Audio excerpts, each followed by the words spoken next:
the bottom of it with your host, Joshua Moriarty.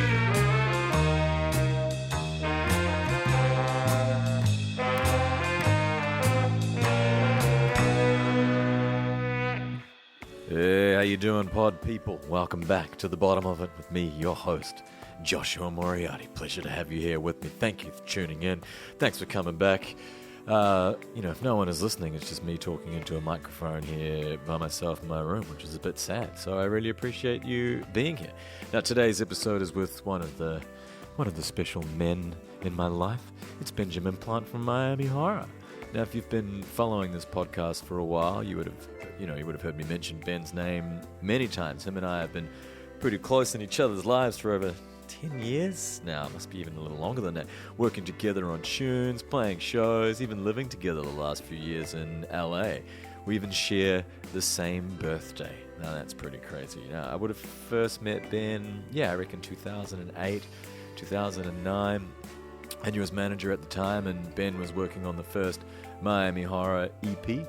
At that stage in the game, there wasn't a band, and it was just Ben. He was DJing, and he'd made a bunch of remixes for artists, and was just starting to make his own tunes. So we got together, and I wrote the vocal for the song "Don't Be On" with her. And then pretty soon after that, him and the management decided they're making a video for it, and they needed to assemble a band to play the characters in the video. And I remember they asked me to do it. I didn't know much about it. I remember turning up to the shoot, not having any idea what was going on. And then suddenly they're like, right, we need you to be the frontman guy for the video. We've got these two babes for you, one on each arm. You got to be singing and dancing and all that. And I was like, perfect. This is me. I'm ready to go. 80s caricature guy, which I was totally into at that point in time. So it was a dream result, really. And basically after that, the live band was formed from the four of us in the shoot, which was Ben and I and Daniel Whitechurch and another friend of ours, friend of Ben's, Uwe, who was soon replaced by a good buddy of mine, Aaron Shanahan. And then that was the beginning of the Miami Horror machine. And it's 10 or 11 years later now. There's been 2 records, a few EPs, a bunch of remixes, a whole bunch of shows all around the world many times, plenty of arguments, bunch of different drummers, and we arrive in 2019 and it's still going strong. Now, Ben is an excellent producer. He has that tenacious quality when working on music, that extreme attention to the finite detail. He's always listening to new music. He's staying up with current trends and finding new artists to collaborate with, and that spreads across to collaborations with artists for the artwork, for the music videos, for installations, all sorts of things. He has a keen eye for visual aesthetics. I had a friend who would always say aesthetics. He loves style, and I really appreciate that about him. Now, Ben also recently started a new project called Mild Minds, and it's off to a strong start. He's already been on tour and played a bunch of shows. There's an EP out with a record coming out soon. So we have a good old ramble. I always enjoy sitting down to chat with Ben. We've gotten pretty good at it over the years, and our friendship is stronger than ever. It can get pretty rocky being in a band with someone for a long time, but we really managed to sort of get all the bullshit sorted. Now we're just good buds, which is great. And we talk about losing your way musically. We talk about intentions behind making music. We talk about why trend is important. We discuss Ben's youthful Daft Punk obsession, outrage culture, a whole bunch of different things. So here we go. Ladies and gentlemen, it's a pleasure to share a good old Josh and Ben chit-chat with you. Here we go. Enjoy. But just for the people out there now, what is with the band name, bro? How many times do you think you've been asked that? Probably not extreme, a good 100, 110. Maybe a couple of hundred. But it's only, so they have a document now before every interview. So whether it's a written or whatever, it says, do not ask. Right. Yeah, do not ask where the name came about, and do not ask maybe how the band started or something. Yes, it's one of those cliches. Do you think that they actually... They do, yeah. It stopped. The question stopped. It's in huge letters on top of the sheet. Good. Because, but it's a sign of a bad interviewer. Yeah. The first question is, what's the name? Yeah. I mean, a lot of the times I feel a little bit sorry for them because we were in South America or somewhere, and it must be quite difficult to interview someone in a different language. Yeah. But even then, I think it's still a stupid question, isn't it? I don't know. Well, how come I don't hear that question all the time for every other band? But we got it all the time. It's not that crazy of a name. Every band has weird names. I interviewed a lot of them anyway. Hannah from that band Middle Kids the other day, and I actually did want to ask her where that name came from, but I didn't because I realized it's such a stupid question. Well, I understand when it's not your own name, you probably can find a reason to do it. However, But there are it just probably also is irrelevant. arbitrary. It's probably just like it's always arbitrary. we thought it was funny. Yeah. Like, I don't know, blah, blah said it once. Yeah, and I think as soon as I do ask that question, I've plopped myself in that category. It's a high risk. So what's with Mild Minds, Ben? Where's that name come from? Trying to think actually how that happened. Everything's always very visual for you, isn't it? How everything looks. So, okay, it's not just visual. Okay. It's quite formulaic with something. So, for example, the name. This is actually crazy now that I think about this. I came up with 3 different types of names. So, for example, you would maybe call yourself a pseudonym, like a person's name. Then, like the whole 2 words together kind of thing. Yeah, like Miami Horror. Yeah, exactly. Then another type of name was maybe like the single word. Oh, yeah. Okay, the third one was the made-up word. One made-up word. Like Catronata. If that's made up, yeah. Basically that. That's not his name, is it? No, Is he Steve Catronata? No. Michael Catronata. But that could have come from somewhere. Yeah. You know, and then there are a lot of people with those kind of names with a bunch of vowels together. That's been happening a lot recently. Yeah, it was like it was a good start around 2013. It just like at least you get something original. So what I did was I wrote a list of all of column 1, as many as I could come up with based on. Can you give me some? I'd have to look it up, which we might be able to do. I don't It's think on you my ever phone. shared any of the ones with me apart from Mild Minds was the only one. Of course, yeah. Yeah. I'll explain why. So yeah, I had a list of all of that, a list of pseudonyms made up of interesting names that I'd seen over the last 10 years. Yes. Then Have I you been looked up- collecting those for all those 10 years? Not as much as you do, but Yeah, like you don't have silly lists in your phone No, as much but- as I do. I have a few name lists, and then I looked up more weird words and names, and then I looked up words that had good vowel combinations. So that was the visual side, that look and flow quite interesting, and I put them in both of those lists. Then I came up with the heaps of words. One kind of made as many 2-word names as I could, and they all felt like very empty and arbitrary, and I just was like, I can't just call myself a weird made-up word that didn't work, and I didn't want to be a guy with a pseudonym. Yes. And the reason why Mild Minds worked was, again, kind of related to similar to Miami Horror. Like you put it on, sure, lots of bands have the word mild in them at this stage, at least in Australia. I don't think of it as a mild, like the Wolf bands. I don't think of you as the mild bands. I also I understand. Yeah, there was a it is period of it does animal seem names. different. Yeah, Mild all is the bears, less, all the eagles, all the wolves.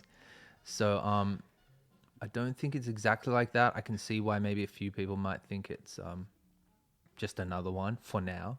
But once you establish a brand, basically I wasn't sold on it. But out of everything that I had, I could see it sticking out on the poster very, very well. Yes. It's just 2 4-letter or kind of 2 4-letter words. One has an S stuck on Yeah, the it end. looks good. So there's that ability to build it into something. And the other stuff all of it seemed like it would get lost. Was it exciting getting to start a new thing, fresh from the very beginning, without any post-trauma? I don't know, like actually starting a new band. Of it. I mean, some of the trauma that we had was probably a big motivator for it because, or at least getting through that and going, wow, I don't have to spend my time worrying about anybody else as well. Yeah. Well, that's not. I didn't start it to not worry about anyone else. But once I got through that period of going, wow, I'm not sitting here like spending 4 hours on a fucking email to reply to somebody that for a very obvious point that I have 4 extra hours in my day, and it was quite mind blowing. And that's when you start to just figure out who you are. Yes. You know, simple things like that, because you're not absorbed with all that stuff. And that's where it kind of began. And there was also another huge element of realizing why I got into music, or why, you know, what I did when I started music, which was listening to music that I like, then creating music that I like. Very straightforward, not without these over-the-top intentions. And when did that start, all of the over-the-top intentions? Where did you lose your way, Ben? Where did it all go wrong? Probably straight after the first album. Right, Miami Horror album. Yeah. What happened? I don't know exactly, but I would say it had a Me little, and Aaron. I mean, there's definitely a piece There's of a big part of it. You know, I had management shutting down a lot of my ideas. So I had pretty grand ideas that I, you know, sure might be unrealistic at some points, but actually would have been more realistic then.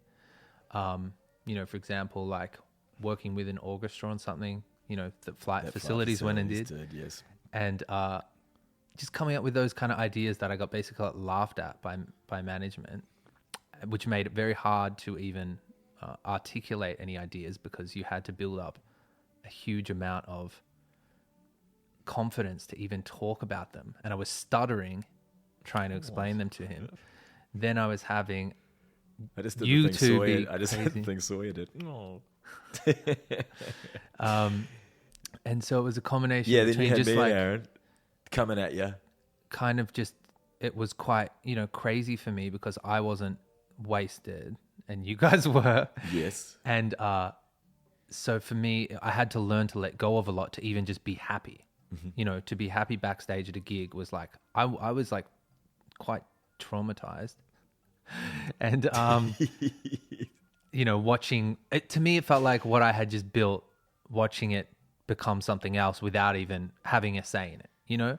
Yes. And obviously I could have had a say in it, but maybe I was just a little weak or whatever. And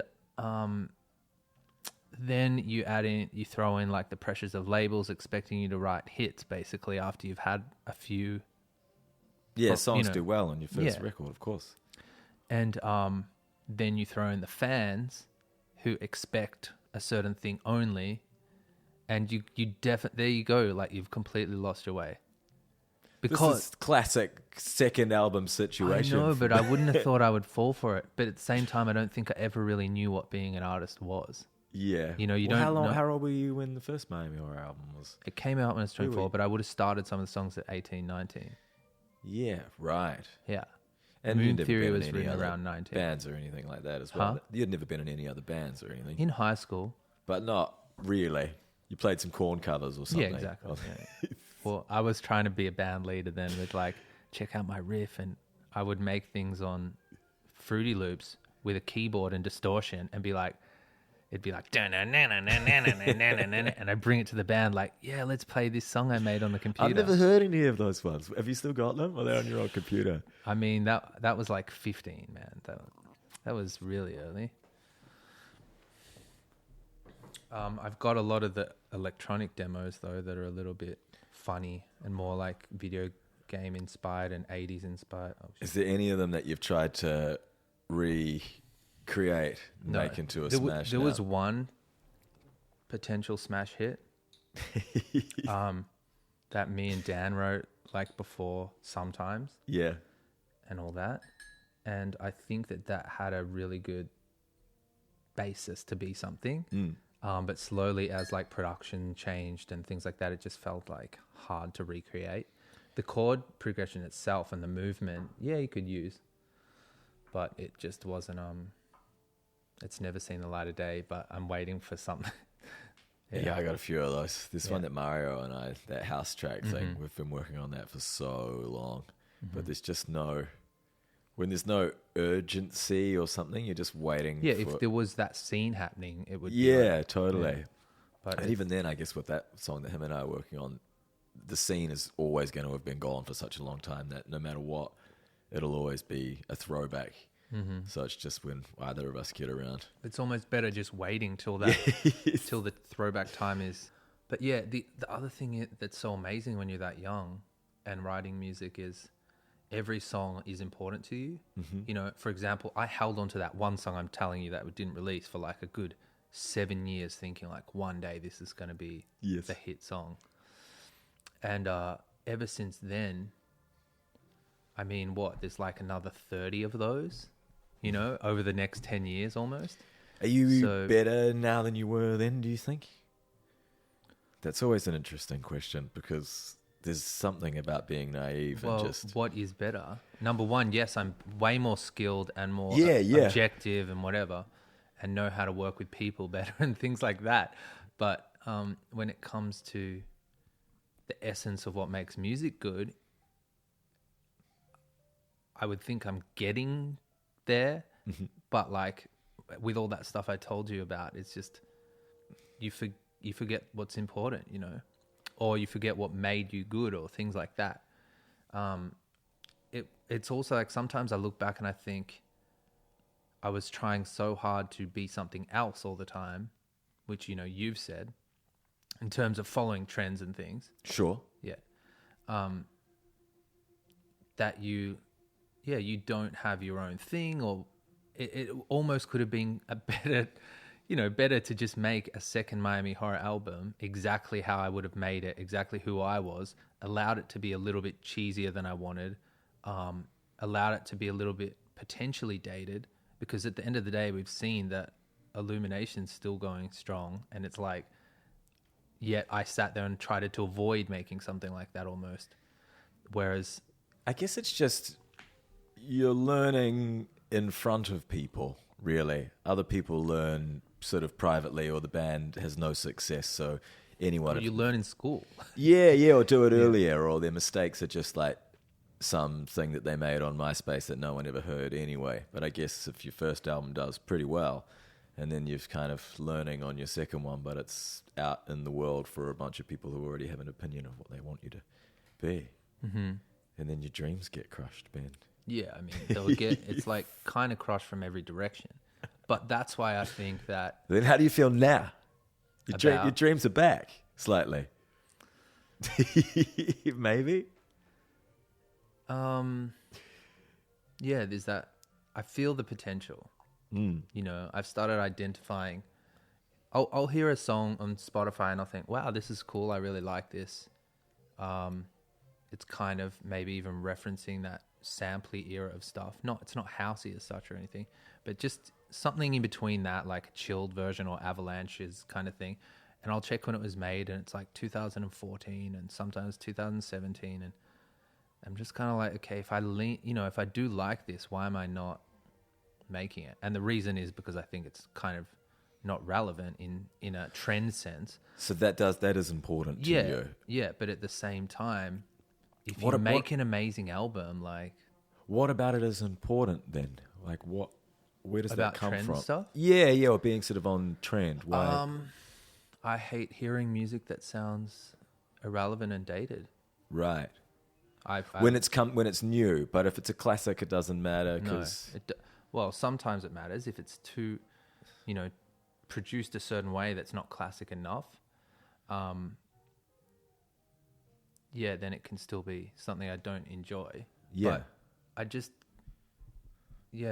just feels wrong when you've already heard a genre for so long, and then somebody else discovers it and they come along and they try to make the same thing, and it's like a worse version of it 5 years on. Like a lot of people do that. totally. That And then you have your old fans also saying you should make something like the old version of you, and it's like, this is why you wouldn't do that. These are the examples, you know. yeah, I guess you can take. You're always going to add. There's always going to be new production and things like that anyway, though, isn't it? It's always going to sound shinier and I know. fatter and cleaner and better. Yeah, I think there's a way to do it, no doubt. Yeah. You know, I'm also like getting much more into consistency because I'm slightly, I don't know, I feel like the Shapes was like one of my favorite things we've done. Yeah. Right? But it's also so odd in the context. Yes, I To a guess that's certain why you degree. keep it to an EP, so it's just 5 songs. Yeah, which it totally was. It Yeah. it was only supposed to be a one-off thing, and it was what I wanted to achieve was achieved perfectly, except that if we're moving away from a band sounding thing now, then it was just like kind of irrelevant in the process. It just messed up the process of a consistent... I guess so. But then there's, you'd look at people like David, not comparing us to David Bowie or anything, but more like as the trajectory of being an artist. You do different projects in different places. An album was one album that you did at a time that sounds completely different to something else. But I came also from that dance music world. Like that's where or even with Air or something, where sure it sounds different, but it's not like, it's a still very similar sound. So, even between the two Daft Punk albums, Discovery and they're your favorite band ever, weren't they? they were when I would listen to them like 2 hours a day, Yeah. mind blown, breaking apart everything like intricately. How did they make this sound like this? Even the mixing and all that stuff. And you can see that the albums are completely different, but they're still got the same essence to them. Mm-hmm. Have you had that? And conceptually quite similar. Has anything given you that obsession or joy musically since then? Do you think as you get older that kind of goes? Nothing excites you in the same way? Yeah, but I think it can happen. I think that the reason why it didn't happen as much is because, especially in the last 3-4 years, is because of the way that music is going, where number one, you can't fall for the hype when you've been through 8 different genres over the last 10 years in terms of what you listen to. Yes. And also when there's such a quick turnaround of music that nobody cares about albums so much, those kind of things, it's very hard to fall for the hype and be mind blown. But I still think if there was a really artistic person to come out and do something amazing and to avoid all these problems that we're talking about, which has got to happen at some point. I guess that Frank Ocean Channel Orange album was kind of one of those. Yeah, I hear that now and I think, did this come out this year? It's so classic and it's not even like that well produced in a lot of ways. I guess it's just about the songwriting and his voice more than anything, isn't Exactly. it? It's the storytelling of it. But even the sounds, it doesn't sound horrible. Or No. out of place or anything like that. No, but they're not amazing sounds or anything. No, they're really there wasn't quite heaps of basic. Yeah, it just sounds like some of the plugins that you load up and straight like away. very samples, just kick and snare samples from a mixture of packs, no real way of putting them together properly. So then it is about the songs and the lyrics and things. I guess for him it is about being a songwriter, isn't it? Obviously. That will go all the way back if you lean yourself that's okay. back. But you can't teach somebody that magic. So that's a different stuff. That's what makes music so hard. Like I go and listen to Frank Ocean, then I'm like, okay, that is amazing. So that's the new amazing to me. But I'm not going to be able to suddenly be like that. My talents revolve around production and like kind of conceptual stuff and visuals and things like that. So I guess now, and especially with the new stuff you're working on, looking at that restless behind the scenes thing that you're talking about of becoming more and more a producer where you're happy to take things that other people have done, ideas and things, and actually just oversee the entire song and to turn it into something that's yours. Yeah. There's even which could involve working with songwriters and people that have great melodies and chords that you might not have written, but look, if I was trying to write the best album ever, there is no way that I could do that by myself in a 2-year period. Yeah. There's absolutely no way. So if you want to make something, for me, it's more, that's what I was trying to say in that documentary. It's more about the vision. So you can picture the end result and it's like, how do I get there? And that involves working with other people usually, there's just so many ways of making music that as you learn about them all, it does get confusing. And I remember being 20, 21 and blocking out everything I didn't like. I used to tell people when they would show me other music, like the Beatles, I remember. I was like, what is this shit? Like this is the worst quality, dumb little band sounding thing I've ever heard. And all I knew is like the Beatles were some huge band from the olden days, being a kid. And I'm kind of amazed how it even took me that long to not, to really like hear them, because with some of the friends I have who play all sorts of music and who played a lot of David Bowie and things like that, had never really touched on the Beatles. But then did David Bowie sound a bit kind of just kooky and silly and small? Yeah, but at as least well? he had more color and character. Yeah. Because the Beatles was made in the 50s and 60s, I mean, it sounds really... It just did not grab my attention compared to today's music. Yeah, no, I totally get it. It was so small. And so that was part of it, you know, and I didn't like songwriting. I didn't think I liked songwriting. When I look back at some of the stuff I made, I actually technically did. Yes. But yeah, so I was saying that there's so many different ways you can come at music. Mm. So by blocking things out, I was able to create something very particular and strong, I felt. Yeah, you keep a purity to what you're doing, right?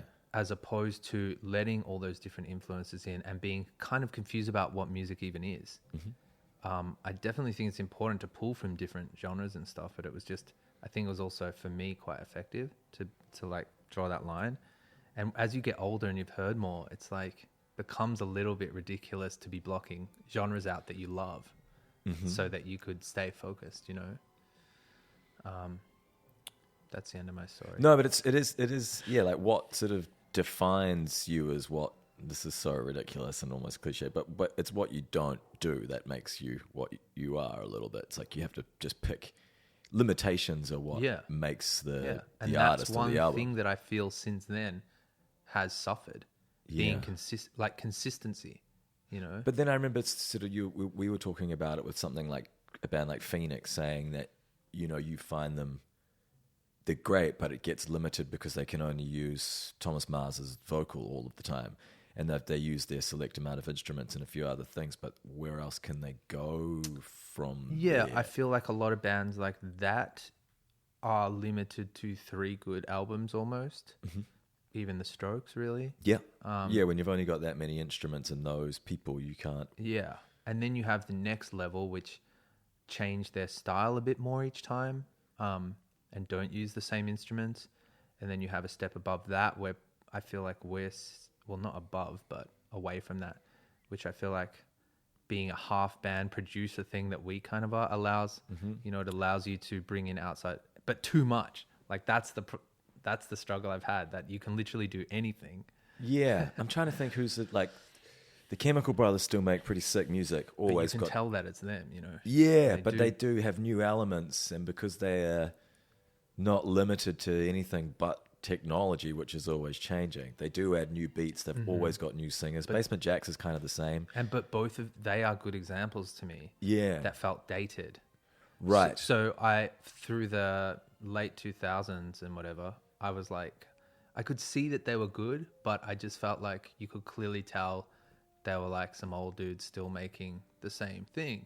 That might have been just my pretentious kind of youthful kid thing that you're supposed to be, where you make fun of older people. Absolutely. That's what I think it just kind of happens. Early 20s, mid 20s is all about fuck those guys are shit. But Daft Punk were also the same age, and I didn't think that, you know.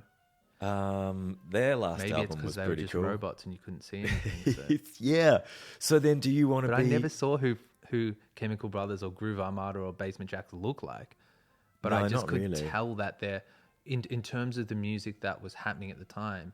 They would always tie in a little bit, but they were just kind of doing their own thing. But what happened? They continued to grow. You know, and that's kind of my point of like, if you have consistency, you got to ride the dips, which we can see in like any huge artist, Prince, David Bowie, whatever. They have these dips where they're not cool for a certain time. 10 years usually. Yeah, and that's a lot of your life. It is a lot of your life. Whether it be between 30 and 40 or 35 and 45, where you're actually not cool. And you go from being treated. Do you really know, though?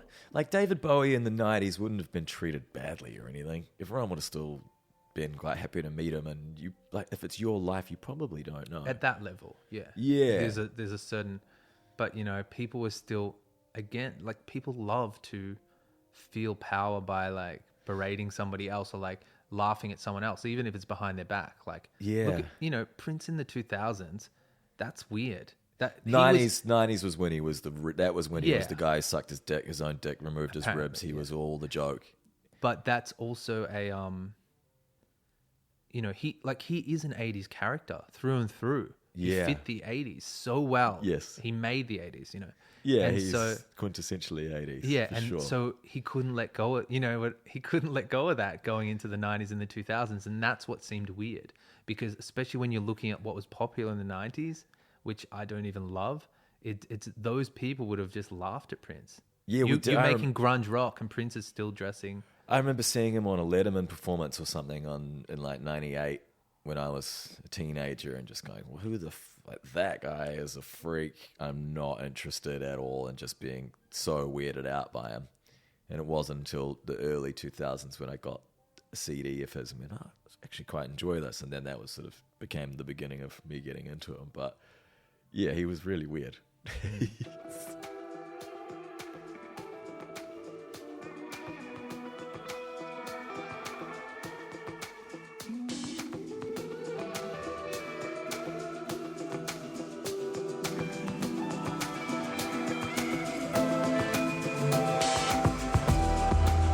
Do you want to be invisible then? Like the Gorillas or something? I where would you- have ideally. It's a little late. Too late now, you think? Yeah. That was where I came from. Like I didn't want. Well, yeah, we were to never be an gonna. image. It was never gonna be a band, right? Yeah, but they also the record labels. I was like, oh, can you just put artwork up for every interview and song and press thing, or can we do photos where you can't see us? And they said, no, absolutely not. If we're gonna get you a magazine article, they're not gonna post a random picture that has no faces. And so you're kind of forced into that. So you were forced, you think? That's what it felt like. Yeah, yeah. Do you care now? As Does it- part of the would you- industry if you could and- go back, would you change it? No, because what are you gonna do? Put a mask on? You could put the marshmallow hat on, like marshmallow. Exactly. Anyone that did that beyond Daft How did Punk was how did Daft Punk get away with because it? they then? were the first ones and they did it the best. They wouldn't have been the first ones. There would have been heaps of others in the 70s and 80s and things. As No, well but they that were we- the first ones for our generation. Yeah, yeah. And- and so electronic Marshmallow's the music. first one for the new generation. Maybe I he's mean, making. but dude, think about that. That's a giant marshmallow with X's on it. There's Good a if you're a huge kid. difference. Be cute if you're a kid, right? Yeah, if you're like 12. Yeah, you would think that- Marshmallow's cool. But, I felt like there was much more class in the way Daft Punk did it, and they had the whole story behind it. And I don't know how they pulled that off, but they did. Gorillas have done it incredibly. Yeah, Damon a Albarn's- different way. Yeah, But that's a totally different way. Everyone still knows Damon Albarn was... sort of. We do, like musicians and people do who are in the biz. But your everyday public person listening to the Gorillas, I don't think they would have any idea. Mm-hmm. Which is that's kind of the way to do it. Eh? Yeah. Then you can be, you can do everything that we're talking about. You can be sort of timeless forever. Mm-hmm. Always get a new producer to work with you. So what's your future then, Ben? Do you think about it? Where are you going to go? Are you going to be a musician forever? Do you call yourself a musician? You're a producer? I think that if I was getting back to what I started with, it would be something like we've been mentioning where, it's about having a vision and then working to complete that vision. So essentially being a producer, I would say. And even if you think about the way that somebody like Mark Ronson works, he's got more of an image for sure, but he's able to make an album for himself with a lot of collaborators, that kind of thing. So that he doesn't have a voice. He doesn't sing, right? So it's kind No, of he like, never does. yeah, and then so there are these spaces in between being a fully fledged band and being Daft Punk. It's like as you said, the Gorillas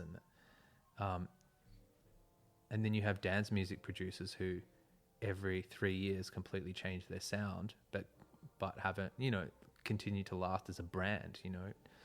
So it's something somewhere in between there where you can make the music that you love, and yeah. But it's more than music for you as well, isn't it? Exactly, The videos, like- the art, all of that stuff is a huge Yeah, I want to get part back of it. into doing all that. Whereas there's something we didn't touch on before, was like I lost a bit of pride in that because of the fact that everything became a bit of a confused, like what is this? Who's responsible? Who's creating it? Once you start like letting that be confused and letting everyone have an influence, really like what percentage is It was is a pretty you- wild ride for a while there. When you Yeah. had me and Aaron at the front of the band, like these dueling frontmen. But it still worked, you know. It did kind of work. Yeah, it was fun, but it was just like, it was more horror than Miami sometimes, which was kind of fun. Yeah. But even to pull off the All Possible Futures album in that state, I think is amazing. Yeah. No wonder it took a while, and there are some songs that don't, you know, I feel like are out of place. But overall, I mean, to go from Illumination to that and to not screw it up completely in that situation, I think is quite a feat.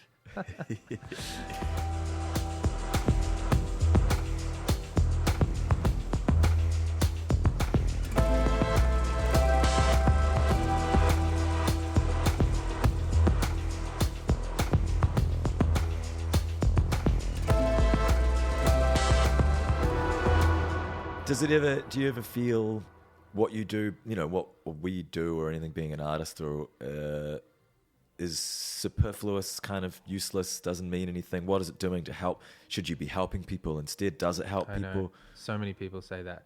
We need less artists and more people out there on the ground helping. Right. Who's saying that?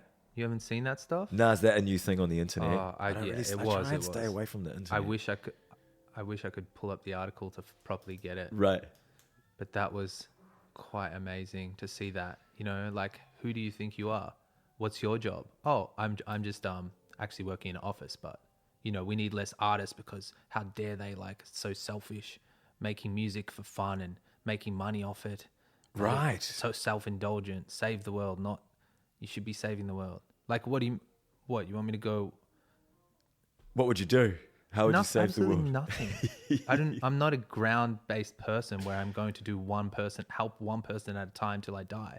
That's not how it works. If I'm going to help somebody, you need to do it from a place of a position of power where you can actually have positive influence. Mm-hmm. That's my opinion. And some people get a lot out of helping people on the ground. Like, they really feel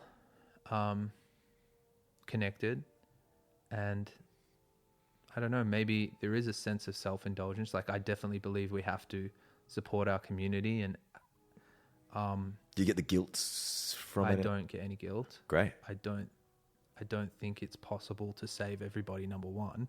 That doesn't mean don't help anyone. Do you think what you do is contributing in some way to society? Well, I mean, we get a lot of messages that would be more contributing to the mental health of people. Mm-hmm. It's not obviously physically helping anyone. No, but that's mental health is fine.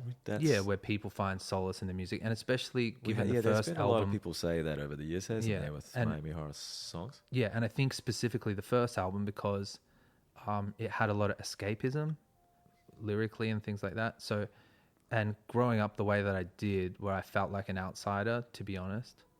Yeah. I think that came through the music a little bit, and I think that it appealed to a lot of people who had a similar feeling. And you know, I always thought music should be separate from politics and cultural issues. That's my perspective. I like that music was an escape. And so if people, you know, if that helps people in some way. Yeah, do you think about it helping them when you make it or anything, or are you just trying to make the best No, piece? I'm trying to create an experience. Right. That's about it. Because I know how I felt with music. Maybe it's... Yeah, what did it do for you? It just made me feel a certain way. And I never sat down and thought about what that way was. I think it might have been the escapism. Mm-hmm. It allowed you to find something that you loved and to follow through with that. And I had the same feeling making films or graphic design or whatever. It was all the same. I think I only ended up in music because it happened to go somewhere.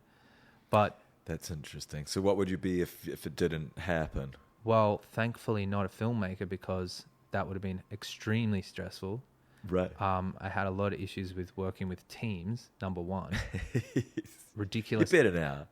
Yeah, but I mean, it was impossible. How could have I directed anyone? There was like not even a possibility. So I'm glad I didn't have to go that route, because I would have failed or made a lot of enemies. But that was what I was studying. So in terms of interest, that was probably really up there. I like the experience that you can create with that. You know, graphic design is one thing, visual art is another thing, but film is an immersive experience where you can tell a story. And I wanted to take as much of that as I could and do it by myself in music. That was the purpose of music, that you ultimately didn't need other people to like, or that you can have a small group as opposed to 20 to 50 people trying to work for free, pulling out on you at every minute possible. You've been involved with all the Miami Horror film clips for the most part, haven't you? Yeah, but not really. Like, some of them have driven you a bit mental, haven't they? Yeah. Have you gotten what you want? No. It's hard, isn't it? Yeah. How must the directors feel when they're making these films? I know. That's the thing. Like, you need to be able to trust somebody in doing what they do. And there has been a few times where I felt that and they pulled it off, or they haven't pulled it off. Yeah. There's been a few times where, you know, it was something small scale that I felt I had to work with them to ensure, or that I was just being a control freak because the vision was so important to me. And I could say that ultimately I'm not that happy with those products either. So that's where I learned to let go and let other people do it. But yeah, I think a lot of fans think that you're actually creating your videos a lot of the time too. So you oversee it, but I don't think there's a lot of those things in music actually where people don't understand the positions of bands. Like, why don't you play in my town? Well, that's because nobody booked us and we can't sell enough tickets there. But you're just leaving us off. You're forgetting us. It's like, we want to go everywhere, of course. Like, come on. You tell the people to book us. Like, yeah, exactly. Why don't you play at Bonnaroo? You know? Well, because nobody booked us. Yeah, because we didn't get booked. So the same with Please videos. come to blah, blah. So it's hard for people to really... Or, you know, even the other day, for example, somebody bought a ticket from one of the swipe up things on the Miami Horror Instagram, and they were asking... It fell through, but it charged my card. Can you help me get my money back? And it's like, well, that was Ticketfly, one of the biggest distributors of tickets in America. Right. You need to talk to them, you know. But I swiped up from your story. It must be related to you. You know, like, okay, well, I'll go Google it for you, and I'll find out who the ticket website was, and then I'll... So, yeah.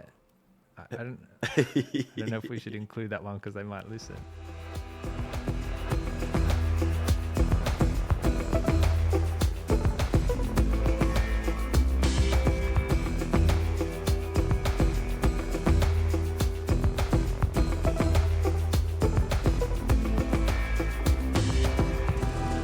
I guess more what I'm asking you is about sort of outraged culture or something. Yeah, exactly. Yeah. What I'm slowly learning, and what I think everyone is finally coming to a little bit, is that there are these like extremely loud voices on the right and left that are splitting everyone apart. And they're essentially extremists. They don't listen to anyone's perspective. They have like blanket statements. They don't even understand the history behind the world, psychology, human behavior, like these basic things. And yet they're going around making certain claims. And it's actually a really small amount of the population. But this idea that those two sides cannot get together and discuss something is what makes me angry, because we had debates in primary school. You know, This is something we're supposed to be taught that's how a society moves forward. That's how democracy moves forward. You don't immediately place hate and anger to the other side, no matter what we're not talking about Nazis here. You know, we're not talking about, when you talk about actual hate speech like racism, sure. When somebody says, I hate gay people, that's hate. That is, that is something. I'm with you. But at the moment, even on, I've always been left-leaning my whole life, and I feel often quite embarrassed by the behavior of the extreme left. Yes. And I know that a lot of people around me do. All sorts of people. Yeah, most people are sort of in their private conversations are saying, shit, things are getting a little weird. A little weird, a little out of hand. It's the behavior that gets me. It's not the point. we all agree. I agree with everything. I know, that's the funny thing. I know that's what's so funny. But if I was to say, hey, I think you're being a little irrational here. You know, maybe you shouldn't walk up to somebody and blow a horn in their ear. You should let them talk at least for maybe 2 minutes. That means that you are extreme right suddenly. And that doesn't make any sense to me because I agree with all the values of the left and everyone around me. And so you're slowly seeing these people now coming out of the woodwork who are holding true to what they believe in, whereas for the last 2 years, you don't take the risk because you will be immediately put in a category. So you can't even talk about not even political beliefs. That's what's so crazy. It's not even political beliefs. It's just simply behaviors and understanding why people have beliefs. For example, religion, UFOs, horoscopes, cults, the extreme left, the extreme right. These, why you're a radical terrorist even. Yes. These people want to belong and be part of something, and they need to believe what they're doing is right, and that's completely normal human behavior. You find it everywhere. When you find it in atheists, when they don't believe in religion, they manage to find something else and place their belief in that, and they stick so strongly to that that it can become irrational if you try to teach them anything otherwise or even talk about the topic. And so for me, like understanding society in that way, which is quite objective in my opinion. It's not, I'm not making a yeah. Hey, you're good, man. You say you're always worried about being attacked because you're not articulate enough to express. Yeah, I'm doing all right today. You're doing fantastic. Don't worry. You haven't put your foot in it in any way. It's safe. This will stay in the podcast. Yeah, but you're seeing these people come out and talking against it, and a lot of people agreeing, and finally, like, we're opening up the idea of debate again. Number one, which you don't think it's as extreme anymore. Everyone's starting to chill a little bit. I think people are starting to chill. There was a lot of like, you can't say a factual statement sometimes without being accused of that being your opinion, which is really strange. Like I've had this even with friends where, it's just so hard to talk about. I still feel You're scared, aren't you? Yeah, I mean, as I said, it's so strange because they're not opinions. So I can't. And it's nothing even bad. Yeah, I know. I get it. I understand. Hey, you don't have to say any more. You've covered the topic. You don't want to be the one to break it open and say something that anyone can come at you for. It's not your place. I don't need to do that. Leave it to Joe Rogan. Leave it to Bill Burr. The comedians do it so well. They're kind of the voice of reason at the moment, it seems like. Yeah. Yeah, I know. Other people are a little frightened or feel like they got a lot to lose, and just if you're not quick with words or incredibly intelligent and articulate, there's no point trying to discuss it. Like that's what I feel like I'm not. But there's no room for forgiveness, though. It seems like that's what I'm saying. Yeah, you can't say, "I actually don't quite know." So if I put my foot in it, I'm sorry. Tell me a little more about it. It's like, but this podcast is going to be on the internet. Mm-hmm. Once it's on the internet, it doesn't disappear, and so that's what's so crazy. You can't state an opinion and potentially be wrong about it, and change it, or you may even stumble on your words and say something you don't even mean at all. Yeah. And then the whole down. Bring them down. But you're a musician. You've had success. You're responsible to say the right thing all the time, according to me. Yeah. According. What do you to mean me. the right thing? Well, what I've decided is right.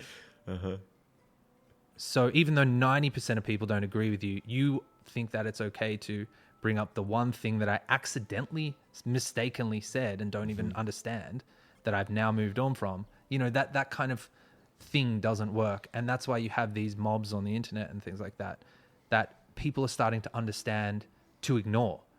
So you will have like very prominent feminist figures getting abused by these people and fighting back and eventually going, wait, this is pointless. Like these people are out to get me and they're horrible people.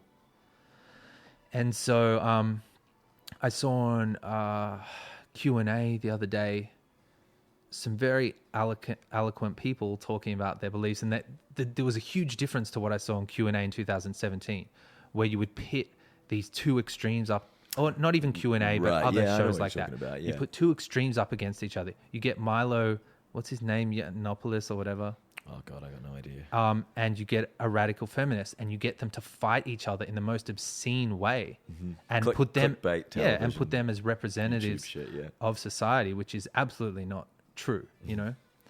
And I think that's changing. You think the world is a good place at the moment? I think it's going to become better because of this, because people becoming more rational and understanding they can debate. And if you have somebody on the other side that doesn't believe the same beliefs as you, whether that be religious or whatever, you can still get along in a lot of ways. Of course. And they're human, and you don't have any right to abuse and silence people. It's completely unnecessary. Optimistic about the future. Yeah, I'm also optimistic about the future of the planet because, you know, we have a huge issue of global warming, and everyone's wondering how it's going to stop. Hasn't nobody noticed that all of the targets for carbon emissions seem to get pushed back all the time, right? Right. Like it's basically, you put it onto the next generation, you pretend you're slightly doing something about it, but nobody is going to stop it because they'll fall behind at this stage anyway.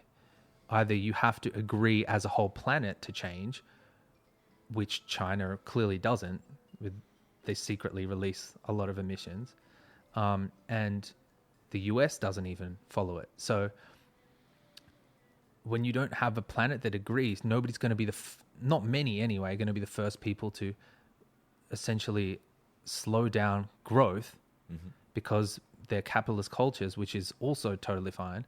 And that growth, if that growth slows down, everyone becomes poor. All the technologies that were created from this capitalist growing culture, which has been growing quite excessively for 100 years, without that, everything stops. You know, you need to sure, there are evil people out there running these multi-billion-dollar companies, but there are also a lot of other companies below that are positively rewarded financially for their achievements, for their technologies, things like that. Apple even. You know, the differences Apple has made. Who's the new Apple guy? Since Steve Jobs. Who's the new guy? Tim Cook. Tim Cook is... I got no idea. I don't know. Yeah, I mean, I don't really like Apple in a lot of ways. Does he wear a turtleneck? Probably. What's his trademark move? I don't know. I don't watch it. I just don't... Has he got the charisma? I disrespect... it's got a bit. But, you know, no one is ever... It's not just about charisma. It's about hype. You have to think that somebody's an insane genius. Nobody's going to believe Tim Cook. So Kanye West, insane genius. Ben. Yeah. Insane.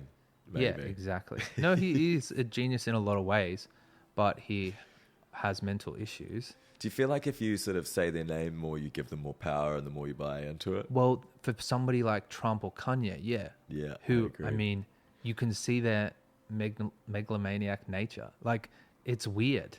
I've had moments like that in my life where you are so you believe in yourself so much that you can't deal with anything that's telling you otherwise. And so I can like see why they are like that, but it's also so scary. What stopped you from going all the way?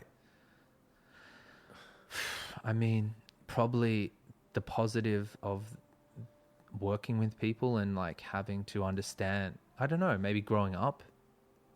So Isn't that kind of what happens? Everyone's a haven't- little bit of a narcissist around as a child, potentially as a teenager, definitely. in the early 20s when you throw success in with So early how do they 20s. escape it? How do they not end up sort of humbled? Wonder what it is. How do you end up humbled, or how do you... How do they not end up humbled? Like there's sort of opportunity probably for them to maybe do the it. continual... Are they just pushing something down deeper and deeper down inside them? Do they have the voice that tells them that they're being crazy? No. Right, it's not in there. I always think it is, but they've buried No, it. yeah, Buried but it with somebody really like Kanye, I think he It's had... like in Get Out when he He's falls Kanye's backwards in his book. eyes and you see him fall, you know, in Get Out when she hypnotizes him and he slips back through his eyes and he's just sinking down but he can't control his body anymore. Don't worry anyway. Yeah, but that's actually what I'm most interested in about Trump. That is the most interesting part, that you don't see many people at that level. And that can be sometimes confused with psychopathic tendencies, but it's really just an extreme form of narcissism, like to this point where it's so diluted. And it's honestly rare to meet somebody at that level. Of And course. for that to be the president is quite laughable. And I don't think a lot of people fully understand the psychology behind it, because it is hard to even grasp. Nobody knows what happened to him or why he became that way. You know, was he belittled for the early part of his life? And then when he started to have that success, it's like he was able to... That's what he feeds off to even feel okay as a human. Makes sense. And it spirals out of control. It's just... You don't really know. Is there ever enough for those people? Like, they don't seem happy, do they? No, it's well known that Yeah, where does it end? there isn't an end. It's scary, isn't it? But that's how all these people like Stalin and Hitler and Genghis Khan. But I think even just on a smaller level, to me, like, ambition equals unhappiness a lot of the time. Yes, I think but you and I it's have discussed this the- before. The only reason why society has progressed. Is Without that- ambition, we would be living in huts. Maybe we'd all be happy. Yeah, I know. The simple life is Does your happier. ambition get in the way of your happiness? Yeah, Yeah. but it's also created a You're lot always of my wanting happiness. kind of more as well. You're online, you're looking at things, you're on the gram, you're sussing stuff out, other bands, other projects, other... It's nothing. Yeah, it's not even about music in the slightest. It's just like wanting to be a certain person for myself. Yeah. And for my family or something like that. You know, that you want to be respectful and you want to be...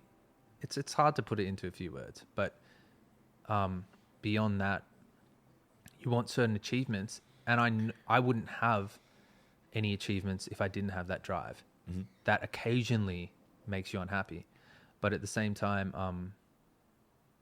once you get to that point where you can step back and not be affected by every tiny little detail that goes wrong, or where somebody doesn't do something the way you want, or the project doesn't turn out the way you want, and you can step back and go, I can actually do this completely slowly and be happy.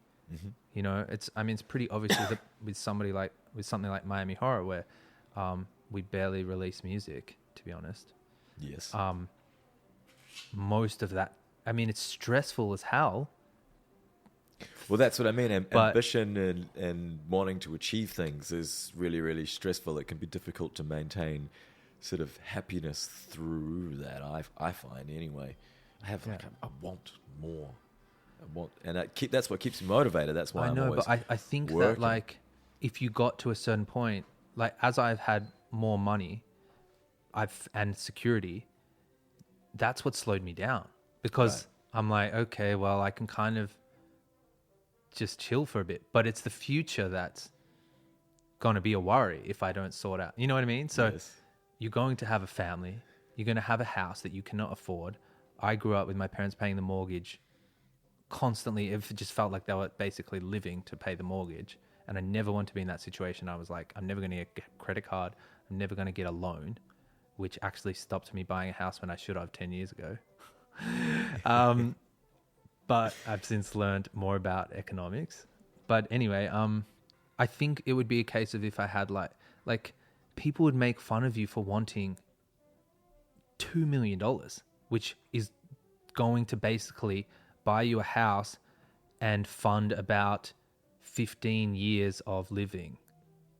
That for retirement. Mm-hmm. That's to want $2 million is actually quite basic at this stage. Once you get your 2, though, you want 4. Hey? Of course, but like, you know, Are you happy now? Basically- are you a happier person, do you think, as the years have gone by? Are you getting better at happiness? because of letting go of things and learning to be objective and whatever. But I guess the point is, it's never about money or success or those kind of things. It's being able to do what you dream and what you so for example, you know, with me wanting to do to build homes and architectural things. That is like something I cannot do because of money. And that is very dissatisfying. So why would I want money? So that I can actually create these amazing things that I visualize and want to do in my life to get meaning, to feel happy, and to be surrounded by. It's not, you know what I mean? So, Yeah. or of sure, I course. could just like live out in a shack and be happy, I guess. I don't think you. I would don't, be. you know what, because you know what happens to a lot of people, especially in a modern day society, on your deathbed, you immediately look back and think about all the things you didn't do. I don't want to be looking back thinking, and feeling that awful sense of nostalgia and failure. So you've still got quite a lot of things you want to do on your list as well, don't you? Yeah.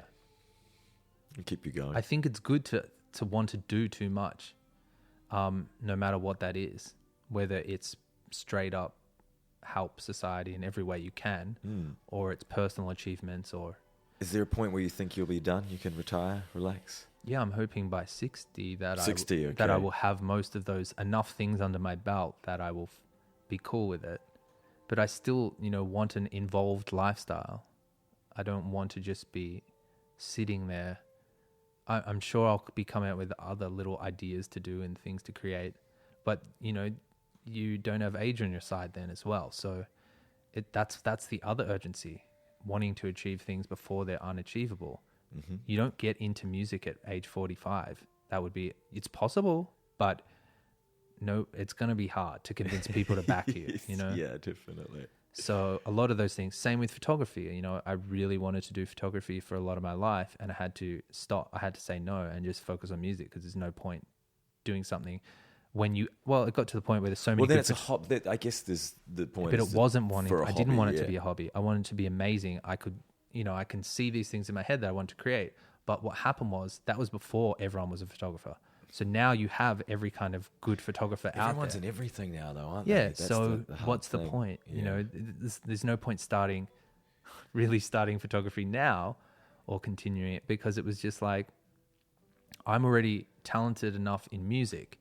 I'm not going to sit there and spend 5 years building my skill to compete with people who are already doing what I would do. So Yeah, there's to no- just be for fun if you enjoy Yeah. it as a hobby. Do you have any hobbies? no. Architecture, Right. dreaming that I'm going to one day do it. Yeah, sure. But that would kind of eventually go beyond a hobby, maybe. Yeah. Well, It's nearly your hobby, isn't it? what's a hobby anyway? I don't have time for A hobbies. hobby's something that you enjoy just for the sake of enjoyment. I mean, Mild Minds it started that way. Not as a Right. hobby, but like making something for just enjoyment. And has it fulfilled that for you? It did for the year until the album wasn't released for 2 years. And I've had to fine tune things over the period of a year that, that's like, but it will be Well, enjoyable you're still again. sort of making your job your hobby, which doesn't really work. Yeah, but it's not my job. That's the thing. Yeah. I guess don't not. rely on Mild Minds I don't even make any money from Mild Minds or anything like that. So it's a hobby, isn't it? I guess so, yeah. It's just that it maybe reaches is. a point towards, whenever you're creating something, towards the final stages that are completely boring and the waiting game and all that stuff, that tends to take away from it. But as soon as you start it again, it will be back to an enjoyable experience, I guess.